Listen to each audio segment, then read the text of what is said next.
you feel like you're constantly working, but you're not making the progress that you want, you do not need a new goal. You need better systems. I have started and sold multi-million-dollar companies, and I'm now the CEO of acquisition.com. And I'm not here because I'm smarter or more talented than you. I'm here because I have built daily fail-proof systems that deliver actual results in my life. Here's how I build systems that work harder than I could ever work. Many people come and they say, I just can't get the motivation. But what they don't realize is that most people don't have a motivation problem. They have a systems problem. You don't rise to the level of your goals. You actually are gonna fall to the level of the systems you put in place. What if the secret to success is literally as simple as having a checklist?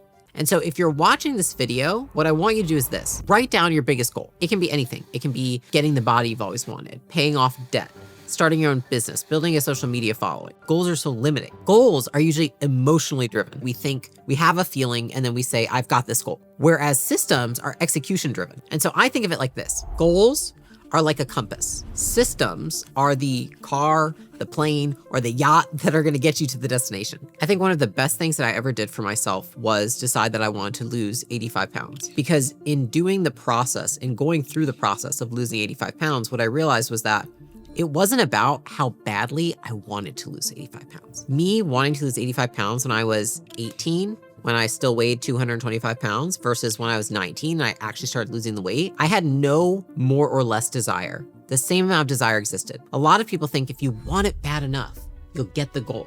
And that's just not the truth. And what I realized is that until I put systems in place every day and every week that allowed me to reach my goal of losing 85 pounds, it didn't happen. And the same systems that I put in place on a daily and a weekly basis to help me lose that weight are the same kind of systems I put in place to build a company to hopefully be worth $1 billion. It's just a matter of putting things in place ahead of time. So goals, they make you feel good today because you're like, you step on the scale and you're like, oh my gosh, I'm fat. I need to set a goal to lose weight. And then you feel good today, like I'm gonna take care of this. Versus systems, which get you results over time, but they might not feel great today. Because what it means today, if I have a system in place, is that maybe I don't eat the junk food today. Maybe I go to the gym today instead of stay home and watch a movie. And so having a good system doesn't feel good every day, but you look back a year later and you're like, wow, I actually got the results that I wanted. Now that you have a goal in mind, let's actually talk about the nitty gritty, like the systems that are gonna get us there. If you can't describe what you're doing in a system, then you don't understand it well enough to be doing it. A vague system is a broken system. When somebody tells me I wanna lose weight and they're like, I'm gonna go to the gym every day. What time? What gym? How are you gonna get there? What are you gonna wear? What are you gonna do when you arrive? What's your workout routine? If you're not specific, you're not repeatable. And if it's not repeatable, it's never gonna scale. So let's use my morning routine, for example, right? I wake up in the morning and I have my coffee system, right? What exactly happens step by step? I'm making my coffee, and then what I've done is I put my vitamins right next to my coffee so that the moment I make my coffee, I then am prompted to then take my vitamins. And then next to my vitamins, I have a green drink. And so then when I take my vitamins, I remember that I have to drink my vitamins with my green drink. Now, what does my coffee system allow me to do? Well, what I used to do when I was overweight, for example, is that every morning I would wake up and I would have like a muffin. I'd eat like a banana nut muffin, usually equating to like 500 calories. And so now instead of eating a muffin, what I've replaced it with when I did forever ago, like I'm talking, this was 12 years ago that I replaced this, is I said, instead, I'm gonna have coffee and I'm gonna have a green drink and vitamins. I'm just gonna replace it. I'm not gonna get rid of the fact that I eat or drink something in the morning, but I'm gonna replace it with something else. And here's the thing, by the time you're done with a coffee and a green drink, you're not exactly fiending for a muffin, right? I'm pretty full. So when I tell you that process, you probably could go do that right now, right? You could say, I'm gonna replace my muffin with a green drink and vitamins and coffee. It's not vague. I'm very specific about my process. Now, in order to make a system repeatable, we wanna have really 3 pieces that go into it. The first is it has to have a trigger. The second is that it has to have a process. And the third is that you have to know a way to track it. So let me break that down to you. The trigger, if you're trying to lose weight, could be every time you eat, pull up MyFitnessPal. So what you do is for the first couple weeks, every time you have a meal, you pull up your phone and you pull up the app. Now, every time you have the app, you have a process of logging your food. And maybe what make it easier is, for me, for example, my MyFitnessPal is on my phone, it's on my home screen. So I have everything categorized, but then the one thing I'm trying to remember always is on my home screen by itself, a freestanding app, which is MyFitnessPal. So I pick it up, oh yeah, gotta log my food. And I have a process. What's my process? I'm gonna log the food that I'm eating. And then by logging my food, I'm also tracking my food. What I tell people often is you need a prompt, you need something to grab your attention. Our brains are meant to block out most things that happen in the day. We need to think, how am I going to create an association or a prompt so I'm going to remember to actually do this? The reason that you're probably not reaching your goals or haven't to this day is not because you don't want to, it's because you don't have any triggers. You don't have anything that's going to remind you. When I was trying to lose weight, another thing that I did is I had a sticky note on the fridge and I was just put my goal weight. I had it sitting up there. It said 135 pounds. And then every time I went to the fridge to like subconsciously go to get ice cream or something because I didn't remember I was dieting, which happens, I know, you'd probably know too. I would see the sticky note and be like, oh shit, yeah, I don't want to weigh this much anymore. Now, what was that? That was a system. That was a trigger right there. And then the trigger was like, okay, there's a sticky note on the fridge. The process I would follow is go get a hot cocoa. I had diet hot cocoa, Nestle, 25 calories. And I would make that instead. An easy one is that every Sunday, I have what I call Monday Hour 1, which I choose to do on Sunday. It's on my calendar. What that prompts me to do is to remember to prepare everything for the next week. And then every time when I start out with the Monday Hour 1, I ask myself, how closely did I follow my plan from last week, which is how I track. So again, we have a trigger, it's on my calendar. We have a process, Monday Hour 1, and we have tracking, which is every week I'm auditing to see if I followed the plan from the prior. So what I'd ask you to do is choose an area. Maybe it's morning. You want to have a system for your mornings. Maybe it's making a sale. You need a system for making a sale. Maybe it's content production. You need a system for content production. Either way, go through this process and you want to define these things. What's the trigger? When does it happen? What sets the system into motion? Then the process. What exactly happens step by step, as specific as possible. Don't leave anything out. And then tracking. How are you actually going to know that what you wanted to happen happened? That's really what tracking is. And here's the thing, you can systemize anything from content creation to running meetings, to losing weight, to building a relationship by just defining these 3 components. If you really want to test this, right, is that what do you do every time you see your spouse in the morning?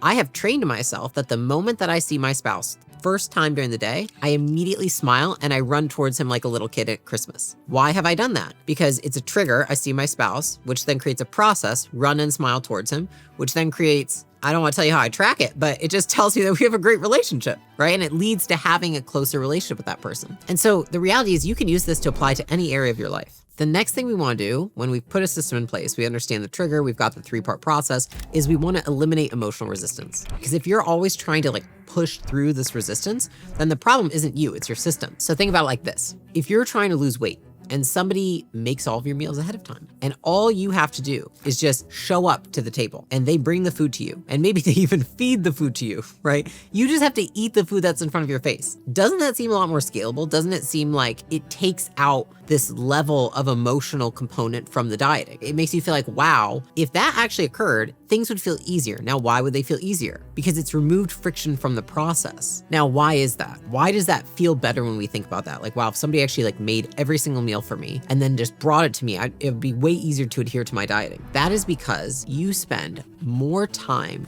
executing and following through and less time thinking. And so what I would say is that you want to think about every friction point that you hit at every point during the day. Maybe it's what you eat. Maybe it's how you speak to people. Maybe it's how you show up for your company. What it is, it's decision fatigue that is accumulating, right? Maybe it's a workout. It's like, I've got to decide what time I go to the gym, what I do at the gym, what I wear for the gym, if I work out with a friend, if I don't, do I eat before, do I eat after? It's like, oh my gosh. You have to ask yourself, what would make this system automatic and take away all the decision making? Do I need to lay out my clothes the night before? Put a calendar invite for when I go to the gym. Make sure I have a workout built in every single day. Sign up for an app that gives me a workout every day. Do I need to buy my food every weekend? Cook it all on Sunday? Prep my meals for every single meal I have for the week? Do I need to build out a 30-day content calendar and then batch record on one day? What do you need to do to take the decision making out? Most people fail because they have too much emotional resistance through the process that they've created because they don't make enough decisions ahead of time. I'll give you a little secret is that in my company, I have something called writing memos, right? So we have a memo built culture, which is if you have an idea, you have something going to roll out, I want you to write a memo about it. Now, why do I ask people to write a memo about it? Being forced to write a memo, you have to make all the decisions that go with it. And so often what happens is then people come to me and then they either already have the decision made or they decide it's not worth doing at all. Now, why is that? Because they've made all the decisions ahead of time. If you make all the decisions ahead of time, then it takes all the emotional resistance out of your day to day. And the more times every day that you're confronted with decisions and you have to use mental energy to do something, the more likely you are to fail to adhere to a new habit, a new system. So here's the thing, the more that you can consistently run the system that you've put together, the more that you build trust with yourself and the less that you feel like you have to be in a certain emotional state in order to achieve something. And so your job is to ask yourself, what would make this automatic? What would make this easy? And then you keep repeating it until you're bored out of mind, because boring is what's going to get you the result. You probably wouldn't want to drive your car if you haven't taken it in for maintenance in like a year, right? So why would you want to build a system without checking in to make sure it still works?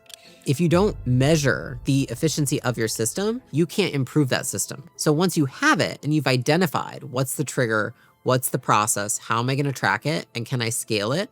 Which means that you've removed all the friction, you've taken away all the thinking. Now it's, how do I analyze and improve any system? A really great example of this is when I run meetings. Every single time I run a meeting, I ask myself after, what worked, what didn't work? And then whatever didn't work, I tweak and I do that one thing better so that the next meeting is just like a tiny bit better than the last meeting. And that's probably why most of the meetings I run don't completely suck, is because I look at them like a system. And this is the thing, most people build systems once, but then they never optimize them and they leave them alone. You don't measure them. And if you don't measure them, you can't improve them. So what you want to do is essentially run like a systems audit. Did I run the system? Did the system work? What didn't work? And then you can refine each piece of the system one piece at a time. And that's how you build what I would call an anti-fragile system, because they get better the more they're used. Anti-fragile means that even if a piece of it breaks, you make it even better than it was before. So the system's always improving, even when it has a hiccup. The end game of having systems is not efficiency.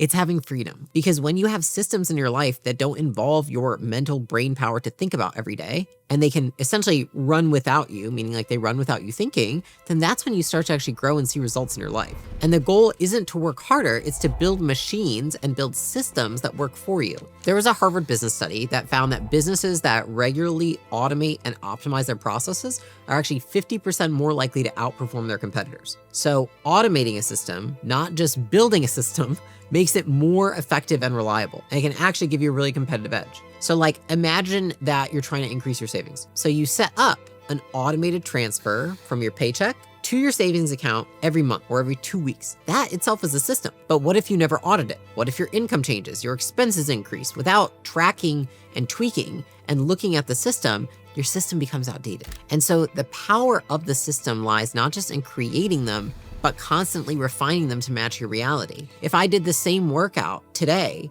that I started doing 12 years ago when I was 225 pounds, it probably wouldn't work that well. I have to upgrade my workout system. So once you get a system in place, your job really becomes oversight and quality assurance, not output of running the system. And the same goes for anything that you do in a business. At some point, you stop being the machine and you start building the machines. And at the end of all of this, I think that we don't want to rely on motivation. We don't want to rely on grit. We don't want to rely on how we feel every day when we wake up. We want to build infrastructure.